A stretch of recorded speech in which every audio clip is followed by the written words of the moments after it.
आज समृद्धी महामार्गाचं उद्घाटन होणार आहे। उद्घाटनाच्या कोनशिलेचे अनावरण करत असतानाच जर या सरकारने याची श्वेतपत्रिका जर प्रकाशित केली तर अधिक बरं होईल। याचे कारण असे की यामध्ये मोठा भ्रष्टाचार झालेला आहे। हा प्रकल्प आरंभीला 55,000 कोटीचा होता, मात्र शेवट होत असताना हा 70,000 कोटीचा झाला।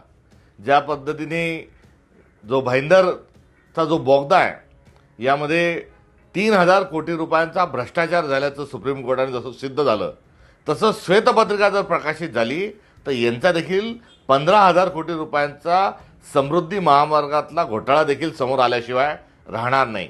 या समृद्धी महामार्गाच्या निमित्तानं देवेंद्र फडणवीस आणि एकनाथ शिंदे यांनी व यांच्या बगलबच्च्यांनी फार मोठा मलिदा त्यामध्ये हा खाल्लेला आहे। आणि एवढंच नव्हे तर या समृद्धी महामार्गांच्या पैशातून 50 खोके एकदम ओके हा कार्यक्रम देखील त्याच माध्यमातून हा राबवलेला आहे।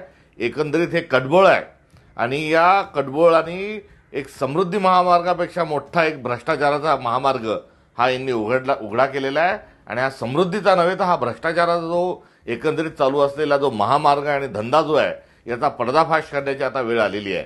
त्यामुळे या सरकारमध्ये जर नैतिकता शिल्लक असेल आणि भ्रष्टाचार यामध्ये जर झालेला नसेल तर यांनी समृद्धी महामार्गाची श्वेतपत्रिका जाहीर करावी की एकंदरीत किती पैसा लागला आणि कोणकोणत्या पुलाला कोणकोणत्या भागात किती किती पैसे लागले याचा त्यांनी लेखाजोखा दिला पाहिजे। प्रत्येक किलोमीटरला किती पैसे लागले हेही त्यांनी सांगितलं पाहिजे।